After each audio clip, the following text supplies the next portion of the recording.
এত বছর ধরে জিলেপি, তাও তো সোজা বানাল, তাও জিলেপি সোজা করতে পারলাম না। জিলেপি সোজা হয়?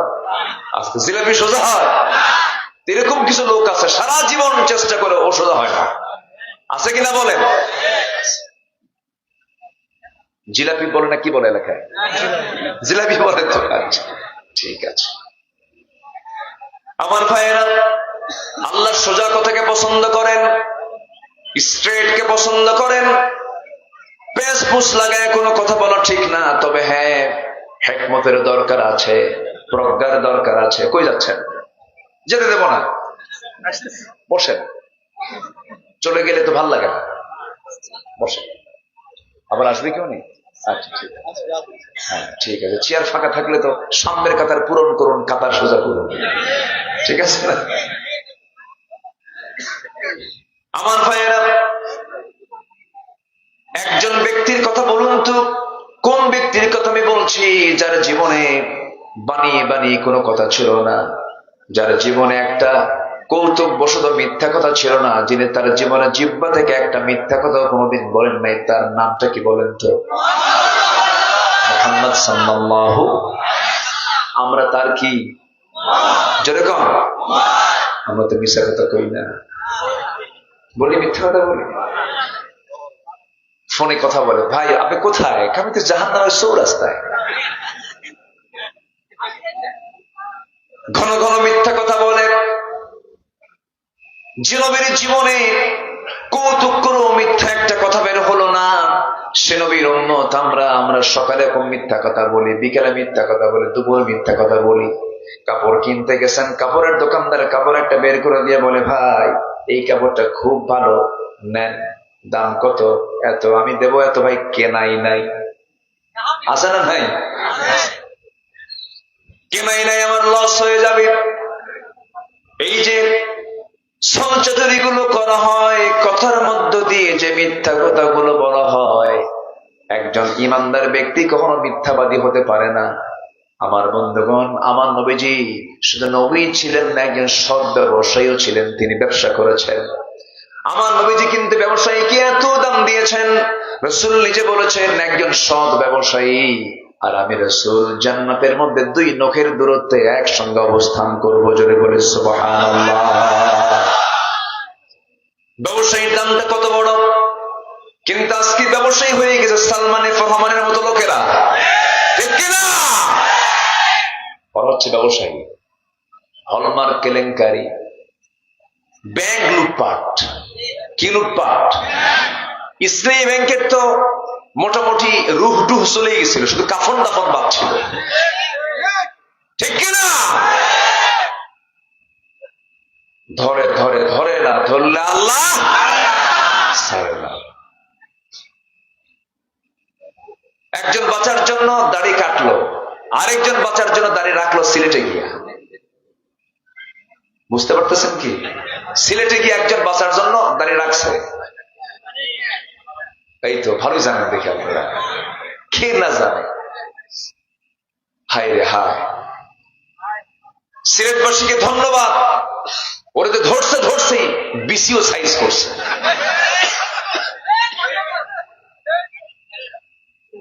বদমাইশ, আকাম কুকাম করে, আবার কয় আমি সাইদের ফাঁসি ভাই আমি নিজে দিয়েছি। সম্মানিত ভাইরা, আল্লাহ আছেন না নাই? আসতে বলবেন না, আল্লাহ আছেন না নাই?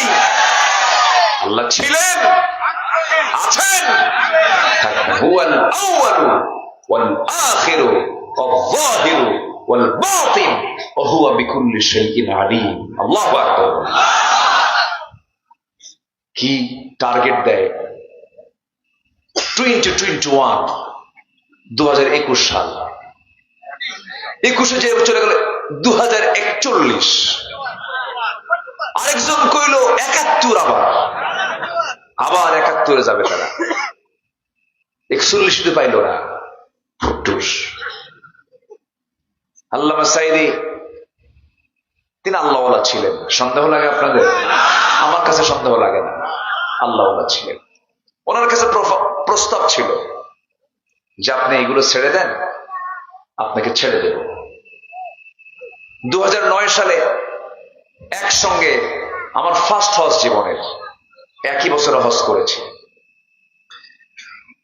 তো ওনাকে প্রশ্ন করা হলো যে ট্রাইব্যুনাল গঠন হচ্ছে, আপনি দেশে ফিরে যান, এদের দেশে আর ফেরার দরকার নাই, আপনি এখানেই থেকে যান। উনি বললেন ট্রাইব্যুনাল গঠন হলো, মামলা হলো, তা আমি আমার দেশ মাটি ছাড়া, আমার দলের কর্মী ছাড়া, আমি তার নেতা, নেতা যদি পালায় বেড়ায় তাহলে কর্মী যাবে কোথায়? এটাই হচ্ছে নেতার চরিত্র। আমার নবীজি উহুদের ময়দানে সবার চাইতে কম মার খেয়েছেন না বেশি মার খেয়েছেন? বলেন বলেন বলেন। তায়েফে সবচেয়ে বেশি মার খেয়েছেন কে? মুহাম্মদ সাল্লাল্লাহু। রাসূল আগে খেতেন না খাওয়াতেন? খেতেন না খাওয়াতেন? খাওয়াতেন। তিনি মার খেতেন বেশি, খাওয়াতেন বেশি। নেতা তো এমনই হওয়া দরকার। আমার নবীজি এমনকি ঘরের বউটা পর্যন্ত, আম্মা জান আয়েশা বলেন, রাসূলের কাছে খাবার নিয়ে যেতেন, রাসূল আমার দিকে ঠেলে দিতেন, দুধ দিতাম, গ্লাসটা আমার দিকে ঠেলে দিয়ে বলতেন, আয়েশা তুমি আগে খাও। জোরে কোন সুবহানাল্লাহ। আর আমার আপনার বাড়ির বউ আগে খাইলে কবেন তো তুই তো বেয়াদব। বেয়াদব কেন? কিছু সুন্নত মানিস না, দেখেন এটা নাকি সুন্নত করে দেয়। কোথায় সুন্নত, কোথাকার সুন্নত কোথায় লাগায়? আমার নবীজি বইয়ের হক আদায় করেছেন, কর্মীর হক আদায় করেছেন, সবার হক আদায় করেছেন, সব কষ্ট নিজের পিঠে চাপিয়ে নিয়েছেন, কাউকে কষ্ট দিতে দেন নাই। অনেক রাত হয়ে যেত, আম্মা জান আয়েশা বলেন ঘরের মধ্যে যখন তিনি ঢুকতেন দরজায় কড়া নাড়তেন না, আমাকে জেগে তুলতেন না, আস্তে করে করে ঘরের মধ্যে ঢুকতেন, ঢুকে দেখতেন কিছু পানি আছে নাকি, খাবার আছে নাকি, আমাকে তিনি জাগাতেন না, আমার ঘুম নষ্ট তিনি করে দিতেন না। আমার নবীজি দোলনা থেকে শুরু করে নিয়ে মৃত্যু পর্যন্ত প্রত্যেকটা বান্দার জন্য নবীর জীবনের শিক্ষা আছে না নাই বলেন? মা হালিমা বলেন, শিশু মোহাম্মদ যখন আমার কোলে যখন চলে আসলো, আমার একটা সন্তান ছিল, শিশু সন্তান মোহাম্মদ যখন আমার ঘরে আসলো বনু সাদে, আমি তার জন্য ডান স্তনের দুধটা রেখে দিয়েছি, ডান স্তনের দুধ আমি তাকে খাওয়াতাম, মাঝে মাঝে চেষ্টা করতাম বাম স্তনের দুধটা খাওয়ানোর জন্য। সিরাত গ্রন্থে এসেছে 1000 বার চেষ্টা করেছি, পারি নাই, কারণ সে শুধু ডান স্তনের দুধটা পান করত, আর বাম স্তনের দুধটা সে তার দুধ ভাইয়ের জন্য রেখে দিত।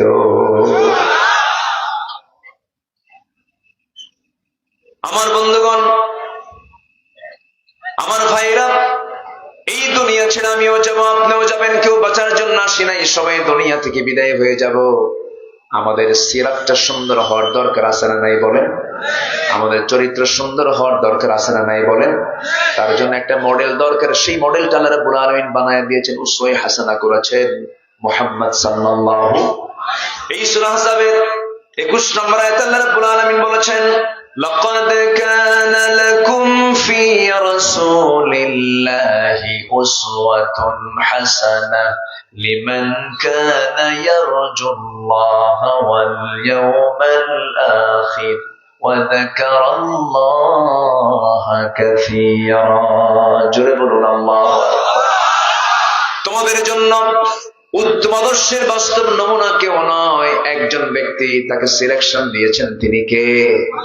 মুহাম্মদ সাল্লাল্লাহু আলাইহি ওয়াসাল্লাম। রাসূলকে মানো, তোমরা রাসূলকে ফলো করো। রাসূলকে আমরা ফলো করবো এক জায়গায় না সব জায়গায়? খেতে খেতে কার আদর্শ ফলো করবো? রাসূলের। রাসূল কেমন করে খেতেন, হাসতেন কেমন করে, চলতেন কেমন করে, হাঁটতেন কেমন করে, ঘুমাতেন কেমন করে, আমার রাসূলের সকল আমলের সুন্নাহ সবকিছু হাদিসে আছে না নাই? আছে না নাই? সেই মডেলগুলো বাদ দিয়া যুবকরা এখন মডেল ধরেছে হলো ইন্ডিয়ান কিছু অভিনেতা আছে, আবার কিছু খেলোয়াড় আছে, ফুটবল ক্রিকেটারদেরকে ফলো করে। ক্রিকেটারদের মাথার চুল কেমন, ওইরকম করে চুল কাটে। বিশ্বকাপ খেলা দেখে, মেসির মাথার চুলের সাইজে, আছে না নাই? দুই দিকে চুল নাই। এখন ম্যাক্সিমাম যুবকদের মাথার চুল দুই দিকে চুল নাই, পিছনেও চুল নাই, চামড়া বের করা, মাথার উপরে গোল কইরা সেন্ট মার্টিন দিন, আছে না নাই? নারিকেল জিনজিরা। যখন বলা হয় যুবক তোমার এই স্টাইলটা পাইছো কোথায়, এটার আদর্শ কোথায়, তোমার এটার মূলটা কোথায়, কে বুঝবেন না হুজুর? আপনি কিছু বোঝেন? আপনাদের ব্যাক ডেটেড, আপনারা আপডেট হতে হয়। দেখতেছেন না খেলা হচ্ছে, কে তোমার এই মডেলটা, কে মেসি, তুমি কে নেইমার, তুমি কি কুত্তা, আছে না নাই?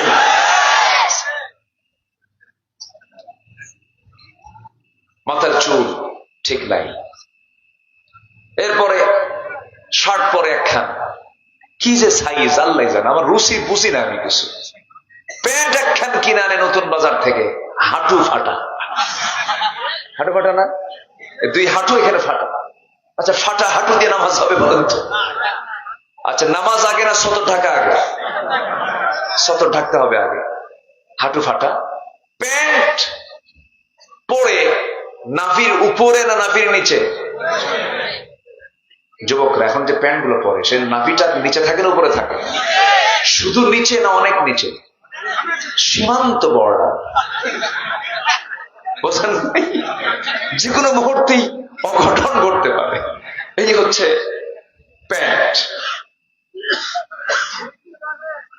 অনেকদিন আগে মসজিদে ঢুকছে, আমি সুন্নাহ পড়বো, সুন্নাহ। মসজিদে ঢুকি কয় রাকাত নামাজ বলেন তো? আমার দেশে কিন্তু ভাইরাস আছে কিছু, মসজিদে লেখা থাকে লাল বাতি চলাকালীন অবস্থায়, আসলে এরকম লেখা থাকে, এটা ঠিক না। লাল বাতির সাথে নামাজের কোনো সম্পর্ক নাই। মসজিদে ঢুকেই কয় রাকাত নামাজ পড়েছেন মুহাম্মদ সাল্লাল্লাহু আলাইহি ওয়াসাল্লাম। খুতবা হোক না হোক, কি চলতেছে এটা কিচ্ছু দেখবো না, শুধু দেখবো যে ফরজ শুরু হয়েছে কিনা। ফরজ শুরু হলে ফরজে গিয়ে সামিল হবো, ফরজ যদি না শুরু হয়, যত কাজ হোক না কেন, মসজিদে ঢুকেই কয় রাকাত।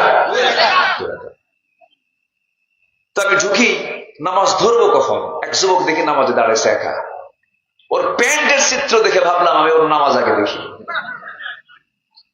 ও রুকুতে গেছে, ওই প্যান্ট আর শার্ট পরে, রুকুর ঠেলায় দেখি প্যান্ট নিচে শার্ট উপরে, মাঝখানে ফাঁকা।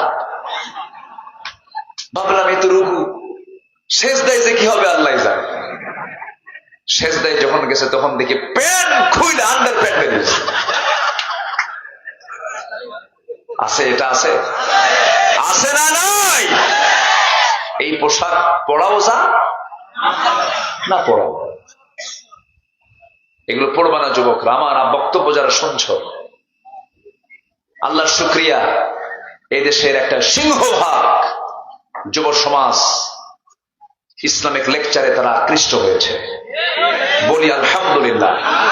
তারা গান শোনে না, তারা বাজনা শোনে না, তারা নোংরামিতে যায় না, তারা সমকামিতাকে নেগেটিভ বলে, ট্রান্সজেন্ডারের বিরুদ্ধে তারা বক্তব্য দেয়। একটা যুব সমাজ বের হয়েছে, এই যুব সমাজের হাতেই আগামীর বাংলাদেশ গড়ে উঠবে ইনশাআল্লাহ। আগামীর দেশ হলো কোরআনের দেশ, এটা কি সবাই চান? চান কারা কারা? হাত উঁচু করে দেখান মুসলমান।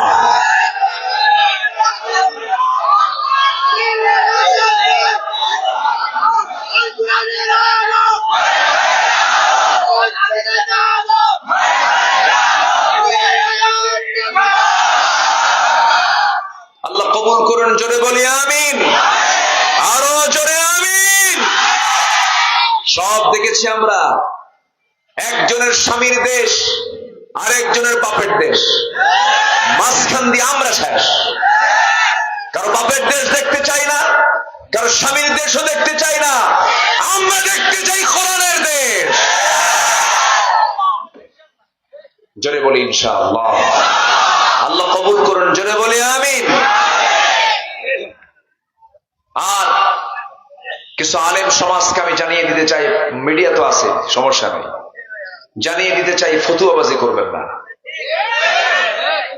খালি হারাম হারাম খোঁজে, আছে না কিছু, এটা হারাম, এটা হারাম, এটা হারাম, এটা ওদের কিতাবের নামই একটা আছে, মানে কিতাবুল হারাম।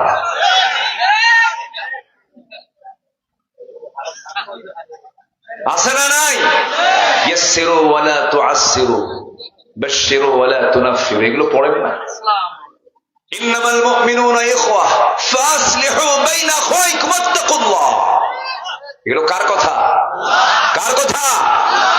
ইনডোরের কথা আউটডোরে বলবেন না। যেগুলো আউটডোরে বলা যাবে সেগুলো বলুন। ইনডোরে যদি কোনো প্রবলেম হয় আলেমদেরকে নিয়ে বসুন, ভিতরে কথা বলুন, ফেতনা বাজাবেন না। সম্মানিত ভাইয়েরা, সম্মানিত বন্ধুগণ, আমি তো এলাকায় আসি, আমি বুঝি এই এলাকার পালস কি। আপনারা অনেক সচেতন, বলি আলহামদুলিল্লাহ। আমি খুব হতাশ ছিলাম যে আজকে আমি কথা বলতে পারবো কিনা। আল্লাহ তাআলা একটু পরিবেশ তৈরি করে দিয়েছেন। আমি যখন আসতেছি মঞ্চের দিকে, তখন আমার শরীর ভিজে যাচ্ছে পানি দিয়ে। আল্লাহ তাআলা আমাদেরকে একটা সুযোগ করে দিয়েছেন শোনার জন্য। তবে শুনবো, আমল করার দরকার নাই। আমল করার দরকার আছে না নাই? এটা যেন না হয় মাহফিল শেষে যে হুজুর তো হেভি সুন্দর করছে, অথবা খুব একটা হয় নাই, উনি আমলের নিয়ত শুনি নাই। কি কথা কি বুঝতেছেন? শুনতে হবে আমলের নিয়তে, তাহলে সেটাই যেটাই বলুক না সেটাই সুন্দর হবে। বলি আলহামদুলিল্লাহ। আমরা আমল করবো, জোরে বলি ইনশাআল্লাহ। আমার ভাইয়েরা, তাহলে এই আয়াতের ভিতরে দুইটা হুকুম আল্লাহ রাব্বুল আলামিন দিয়েছেন। এক নাম্বার হলো আমরা আল্লাহকে ভয় করব, নাম্বার 2 হলো সত্য কথা বলবো। সত্য কথা বলার ফলাফল হলো আল্লাহ তাআলা আয়াত যদিও এখানে শেষ হয়েছে, কিন্তু কথা শেষ হয় নাই।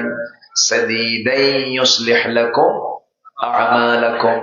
যারা আলেম ওলামা তারা বুঝে গেছেন, তোমরা যদি সদা সত্য কথা বলো, সোজা সাপটা যদি কথা বলো, তোমাদের যে আমলগুলো আছে আমলগুলোকে আল্লাহ রাব্বুল আলামিন সংশোধন করে দিবেন যদি কোনো ভুলও হয়ে থাকে। যেরকম সুবহানাল্লাহ। শুধু সংশোধন করে দিবেন না, একটা গুনাহ নয়, তোমার জীবনে অর্জিত যত গুনাহগুলো আছে সমস্ত গুনাহগুলো আল্লাহ রাব্বুল আলামিন মাফ করে দিবেন। জাহান্নামের তালিকা থেকে নামটা মুছে দিয়া তোমার নামটা জান্নাতের তালিকায় রেখে দিবেন। কার কথা? ফাকাদ ফাযা ফাওজান আযীমা। আমার বন্ধুগণ, এই জন্য আমাদের চরিত্র সুন্দর করতে হবে। দেশ সুন্দর করার জন্য চরিত্র করতে হবে, পরে না আগে। আসুন, দেশ গড়ার আগে আমাদের চরিত্র আগে গড়ি। আমরা নিজের আগে সচেতন হয়ে যাই। নাম্বার 1 যেটা বলছি, আমরা সত্যবাদী হব। জোরে বলি ইনশাআল্লাহ। নাম্বার 2 হলো আমানা, আমানতদারিতায় আমরা হব লাস্ট না ফার্স্ট। লাস্ট না ফার্স্ট। আমানতদারিতা কি? স্বামীর কাছে স্ত্রী একটা আমানত, স্ত্রীর কাছে স্বামী একটা আমানত। একটা কোম্পানির মালিকের অধীনে যে চাকরি করবে, যে কর্মচারী বা কর্মকর্তা, ওই মালিকের কাছে এই কর্মচারী তার কাছে আমানত, আবার কর্মচারীর কাছে মালিকও আমানত। দেশের যিনি প্রধানমন্ত্রী হবেন, রাষ্ট্র তার জন্য একটা আমানত। কিন্তু এই আমানতের কি খেয়ানত হয়েছে 16 বছর?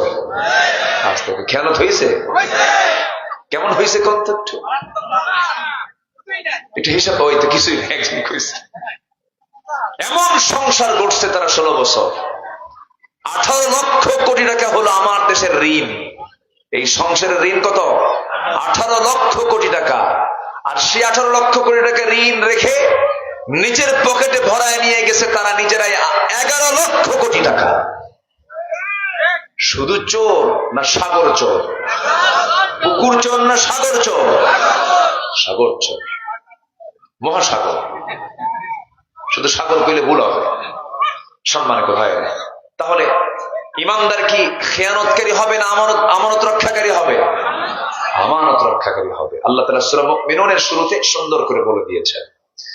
আল্লাহ রাব্বুল আলামিন আবার সূরা নিসার 58 নম্বর আয়াতে বলেন, ইন্নাল্লাহা ইয়া'মুরুকুম আন তু'আদ্দুল আমানাতি ইলা আহলিহা ওয়া ইযা হাকামতুম বাইনান নাসি আন তাহকুমু বিল আদল ইন্নাল্লাহা নি'মা ইয়া'যুকুম বিহি। জোরে বলুন আল্লাহু আকবার। তোমরা আমানতদারিতা রক্ষা করো, আমানতের খেয়ানত করো না। অন্য জায়গায় বলছেন ওয়াল্লাযীনা হুম লিআমানাতিহিম ওয়া আহদিহিম রাউন, যারা ঈমানদার হবে তারা ওয়াদাও ঠিক রাখবে, আমানতও ঠিক রাখবে। বউটা স্বামীর কাছে আমানত, স্বামী বউয়ের কাছে আমানত। অনেক মানুষ আছেন, আমার দেশের অনেক প্রবাসী আছেন, বউ রেখে চলে যান, যান, কোনো সমস্যা নাই, বাধা দেব না। প্রবাসীরা বহু উপকার করেছেন আমার দেশের জন্য। এই সরকারকে, জালিম সরকারকে হটানোর জন্য প্রবাসীর অবদান আছে না নাই? আসতে বলবেন না, আছে না নাই? কেউ কম করেনি, অনেক করেছে। কিন্তু আমি একটু ইঙ্গিত দিব, সেটা হলো ফিতনা থেকে বাঁচার জন্য বউটা রেখে যাওয়া ভালো না নিয়ে যাওয়া ভালো? নিয়ে যাওয়াটাই ভালো। আবার দেখবেন কিছু কিছু লোক আছে বউটাকে জাতীয় সম্পদ মনে করে। কি সম্পদ মনে করে? মানে ব্যক্তিগত সম্পদ মনে করে না। কি করে? বউটা নিয়ে R15 উঠায়। R15 হোন্ডার নাম আছে না? এই যুবকরা কথা কয় না, আছে না? ভার্সন চেঞ্জ হয় মাঝে মাঝে। R15 কত? আচ্ছা, হ্যাঁ, R15 বিশাল ভাবসাবি আলাদা। হুন্ডায় যখন চড়েও ভাবে আমি ফেরেশতা জিবরাইল। আছে না? ওর কাছে আর মানে উপরতলার নিচতলা নাই, প্রয়োজনে ট্রাকের তল দিয়েও যাবে। যারা ট্রাকের তলে যায় না, কিছু যায় কিনা? তো R15 উঠে দেখবেন কিছু কিছু পুরুষ আছে, স্বামী আছে, বউরে আবার হুন্ডায় উঠায়। R15 হুন্ডার আবার প্যাসেঞ্জার সিট হলো দোতলা আর ড্রাইভিং সিট হলো নিচতলা, ঠিক কিনা? তো প্যাসেঞ্জার সিটটা হলো উঁচা আর ড্রাইভিং সিটটা হলো নিচু। তো নিচু সিটে বসে হলো ড্রাইভার স্বামী, আর প্যাসেঞ্জার সিট দোতলায় উঠায় দেয় হলো বউরে, যেন দেখতে কোনো অসুবিধা না হয়। হুন্ডায় উঠায় নিয়া একদম পোরসাটু, একদম আড্ডা থেকে শুরু করে, আড্ডা না কি বলে? হ্যাঁ, আড্ডা আছে একটা, ওখানে সব আড্ডা দেয়। আড্ডা থেকে শুরু করে নিয়ে একদম চলে গেছে নজিবুর পর্যন্ত, নওগাঁ পর্যন্ত, এক টানে। এমন টান মারে, সে টান শোনার জন্য আবার যেদিক দিয়ে ধোঁয়া বের হয় ওটাকে কি বলে? ওটা না, আউট, ওটা রাখে না। ওটা যদি না রাখে তখন আওয়াজ কমে না বাড়ে? এমন আওয়াজ দেয় বুঝায়, এই মিস করিস না, আমার বউরে সবাই দেয়। বুঝলেন না? বউকে এক চোটে দেখায় দিল। সন্ধ্যা রাত দিয়ে আত্রাই নদীর তীরে ঘেসে গোধূলি বেলায় সূর্যের হলুদ কিরণ সূর্যের সামনে বউটাকে পাশে দাঁড়ায়া দিয়া 16 Pro Max, ঠিক আছে না? এই যুবকরা 16 Pro Max দিয়ে ছবি তুলে সেই ছবি ফেসবুকে আপলোড করে লিখে দেয়, প্রিয় বন্ধুরা আসুন সবাই আমার বউকে জামাতের সাথে দেখি। কিসের সাথে? জামাতের। বউকে জামাতের সাথে দেখার জিনিস? বউ কি জাতীয় সম্পদ না ব্যক্তিগত সম্পদ? এটা কি আমানত রক্ষা না আমানত খেয়ানত? আমানতের খেয়ানত। এইরকম করে ইমানদার কখনো আমানতের খেয়ানত করবে না। বইয়ের হক আদায় করবে, স্বামীর হক আদায় করবে। মেয়েরা, আমার মা আজকের মাহফিলে যারা উপস্থিত হয়েছেন, আপনার সৌন্দর্য দেখার জন্য পৃথিবীতে একজন পুরুষকে জায়েজ করা হয়েছে, সে হচ্ছে আপনার স্বামী।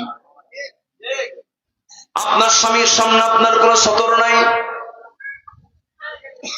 সব দেখবে আপনার স্বামী, কোনো সমস্যা নাই। আপনি আপনার স্বামীর সামনে সাজবেন, অঙ্গ সজ্জা সাজবেন, কোনো সমস্যা নাই। কিন্তু মেয়েরা আজকে অধিকাংশ সাজে স্বামীর সামনে না মার্কেটে যেতে। কোথায় যেতে সাজে? মার্কেটে যেতে সাজে। এটা আমাদের খেয়ানত করা হলো। স্বামীকে ধমক দিয়ে বলে, তুমি কি মার্কেট বুঝো? তুমি শাড়ি নিয়ে আসো, 300 টাকার শাড়ি তুমি 1000 টাকা দিয়ে তুমি সংসার ধ্বংস করবা। এক ধমক দিয়ে স্বামীকে কাইদ করে থুইয়া চলে গেছে পার নওগা।